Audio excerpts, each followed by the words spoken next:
আজকে আমরা বেরিয়ে পড়লাম ঠাকুরবাড়ির উদ্দেশ্যে। ঠাকুরবাড়ি অর্থাৎ দেওঘর ঝাড়খণ্ডে অবস্থিত। সেরকম কোনো প্ল্যান ছিল না দেওঘর যাওয়ার, হঠাৎ করে প্ল্যানটা কিন্তু করা হয়। ঠাকুরের জন্মদিন ছিল 30শে ভাদ্র।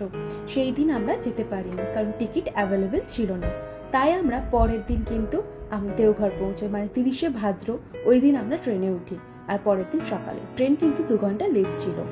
ট্রেনের নাম মোকামা এক্সপ্রেস। ট্রেনে উঠেছি সারা রাত ট্রেনে, তাই খাওয়া দাওয়াটা কিন্তু আমরা বাড়ি থেকে করে আসিনি, কারণ ট্রেনের জার্নি ভীষণ কমফোর্টেবল জার্নি। কারণ ট্রেনে যেতে যেতে খাওয়ার মজাটা কিন্তু একটা আলাদা এক্সপিরিয়েন্স। তাই মায়ের হাতের গরম গরম লুচি, আলুর দম, বেগুন ভাজা এবং তার সাথে ছিল মিষ্টি। আর হ্যাঁ, আর একটা জিনিস ছিল, সেটা বলতে আমি ভুলে গেছি, সেটা হলো শশা ছিল। লাস্ট পাতে কিন্তু আমরা শশাটাই খেয়েছিলাম, কারণ শশা নিজে হজম হয় না, কিন্তু প্রত্যেককে হজম করিয়ে দেয়। ঠাকুর বাড়ি যাচ্ছি, মনে একটা আলাদাই একটা অনুভূতি আসছে যে ঠাকুর বাড়ি যাচ্ছি। মাঝে মাঝে হুটহাট করে কিন্তু দেওঘর কিন্তু যাওয়াই যায় 2 দিনের জন্য। আর আমরা ফাঁকা থাকলেই কিন্তু দেওঘর চলে যাই। এই নিয়ে দেওঘর কিন্তু আমাদের 20 বার তো হয়েই গেছে দেওঘর যাওয়া। আজকে সারাদিনই কিন্তু বৃষ্টির ওয়েদার, নিম্নচাপের জন্য। কলকাতাতেও কিন্তু বৃষ্টি ভালোই হচ্ছিল, কিন্তু আমরা যখন দেওঘরে নামি সেখানেও কিন্তু সারাদিন বৃষ্টি। হাওড়া থেকে আমরা মোকামা এক্সপ্রেস ধরেছিলাম, ট্রেনটা 2 ঘন্টা লেট ছিল। আমরা এখন নেমে গেছি যোশীটি স্টেশন। ওখান থেকেই আমরা গাড়ি করে চলে যাই দেওঘর। আর হ্যাঁ, যোশীটি স্টেশনে নেমে ওখানে গাড়ি যারা থাকবে সেই গাড়িকে বলতে হবে যে ঠাকুর বাড়ি যাব, ওরা একদম ডাইরেক্ট ঠাকুর বাড়িতে নামিয়ে দেবে। দেওঘরে যেতে গেলে ঠাকুর বাড়ির ওখানে রুম বুক করতে গেলে অবশ্যই অনলাইনে বুক করে যেতে হবে, সেটা আমরা সকলেই জানি। তাও একবার আমি আপডেটটা দিয়ে দিলাম। আমরা দেওঘরে যে রুমটাই ছিলাম সেটা হচ্ছে বেসরকার, মনমোহিনী দামে পড়েনি, ওটা একদম মন্দিরের কাছেই। ওটা যারা 60+ তাদের জন্য, যারা বয়স্ক, যারা হাঁটতে পারে না তাদের জন্য। আমাদের বেসরকারে পড়েছিল, ওটাও খুবই কাছে, দূর নয়। ভীষণ ভালো লাগছে। দেওঘরে আসলাম লাস্ট আগের বার বোধহয় আমরা গেছিলাম মার্চের দিকে, তারপর আবার এই সেপ্টেম্বরে আসলাম।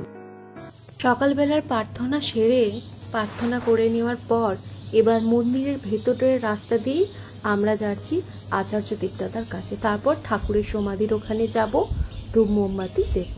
কিন্তু ওখানে কিন্তু ভিডিও করার অ্যালাউ নেই, সেই জন্য ওখানে আমরা কোনো ভিডিও তোমাদের সাথে শেয়ার করতে পারবো না। প্রার্থনা সেরে মন্দিরের ভেতরের রাস্তা দিয়েই আমরা যাচ্ছি। এখানে একদম অরিজিনাল পাখির কিচিরমিচির আওয়াজ, একদম অরিজিনাল সাউন্ডটাই তোমরা শুনতে পাচ্ছ। এই রাস্তা দিয়ে যেতে গেলে ঠাকুরের বাণী প্রত্যেকটা প্রায় 1 পা ছাড়া ছাড়াই ঠাকুরের বাণী এখানে দেওয়া, যাতে এটা আমরা আমাদের ব্যবহারে আনতে পারি। কথাই নয়, কথায় জ্ঞানে নয়, এই ঠাকুরের বাণীগুলো যাতে আমরা আচরণে, যাতে আমরা ব্যবহারে করতে পারি, সেটাতেই ঠাকুর বেশি খুশি হন। কথার ফুলঝুরি হয়ে কী লাভ যদি কাজে, কর্মে, ব্যবহারে, আচারে নাই করতে পারলাম। আর আরেকটা কথা, এই যে দুঃখ কষ্ট আমাদের জীবনে, দুঃখ কষ্ট আছে বলেই আমরা কিন্তু আনন্দটা উপভোগ করতে পারি। এই যে দুঃখ কেন হয় জানেন? চাওয়াটা না পাওয়াই দুঃখ। এই যে বাণী, ঠাকুরের একটা বাণী আছে, কি জানেন? চাওয়াটা না পাওয়াই দুঃখ। কিছু চেয়েও না, সব অবস্থায় রাজি থাকো। দুঃখ তোমার কি করবে?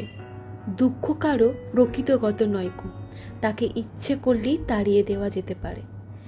মানে আমরা একটা জিনিস চাইছি, সেটা পাচ্ছি না, তখনই তো আমাদের কষ্ট হয়। ভগবান আমাদের যা দিয়েছেন, নিজের কর্ম করে যা পেয়েছি, যতটুকু পেয়েছি ততটুকু নিয়ে যদি শান্তিতে থাকতাম, তাহলে কিন্তু আমাদের দুঃখটা আসতো না। সত্যি ঠাকুর কতটা উপলব্ধি করতে পেরেছেন তার নিজের জীবন দিয়ে, তাই তিনি এই বাণীগুলো আমাদের দিয়ে গেছেন। যদি সত্যি তার বাণীগুলো যদি আমরা মানতে পারতাম, তাহলে আমাদের জীবনটা সত্যি এক অন্যরকম হয়ে যেত। আমরা দেওঘরে আচার্য দেবদাদার দর্শন পেয়েছিলাম। আচার্য দেবদাদা সন্ধেবেলায় বসেন সন্ধে 7:30 থেকে, আর সকালবেলায় বসেন 11টা থেকে। অনেকেই নিবেদন করেন এবং আলোচনা হয়। প্রত্যেকের সমস্যার কথা আচার্য দেবদাদার কাছে জানান এবং তিনি তার সঠিক পথ দেখিয়ে দেন।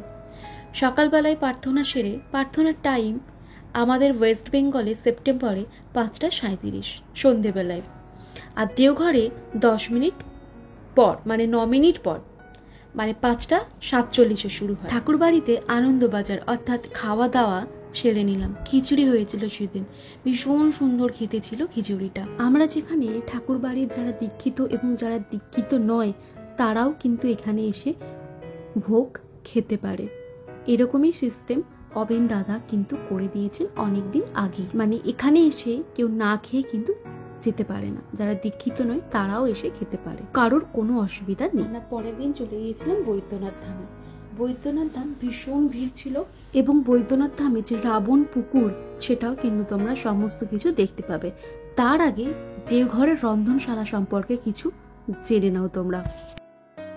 চালের আছে 7খানা কুকার, একসাথে 130 কিলো চাল হবে, 15 মিনিট টাইমের মধ্যে চাল হয়ে যাবে, মানে এত তাড়াতাড়ি। ওগুলো ডাল, আচ্ছা, তরকারি, চাটনি, পায়েস সব হবে। মানে টোটাল কতজনের খাবার একবারে তৈরি হয়ে যাবে টোটাল? যদি সব মেশিন একসাথে চলে। এই যেমন হলো একবারে মিনিমাম 10,000 লোক 1 ঘন্টার মধ্যে খাবার।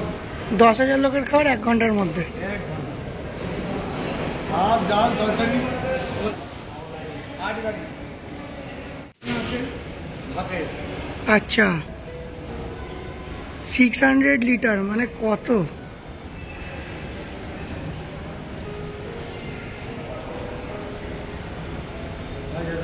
হ্যাঁ,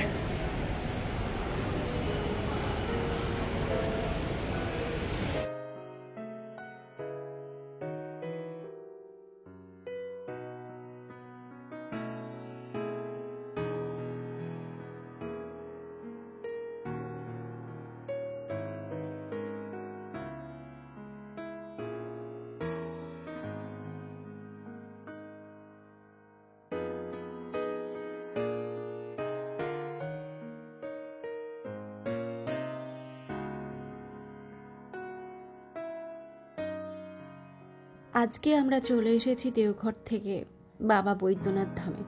সমস্ত কিছু তোমাদের সাথে শেয়ার করব, তোমরা ভিডিওটা দেখতে থাকো। আজকে ছিল বিশ্বকর্মা পুজো, সেই দিন বাবা বৈদ্যনাথ ধামে ভীষণ ভিড়, মানে ভীষণই ভিড়, পা রাখার জায়গা ছিল না।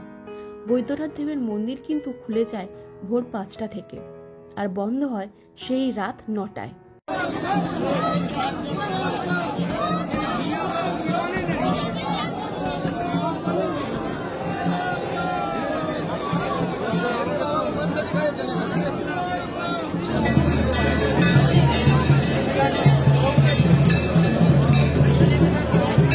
चलो दीदी जरा सा।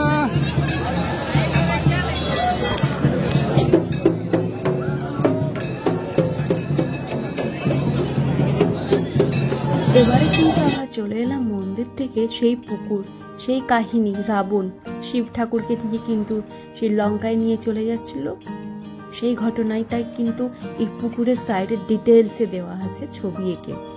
সেই রাবণ পুকুর, সেই কাহিনী আমরা প্রত্যেকেই জানি।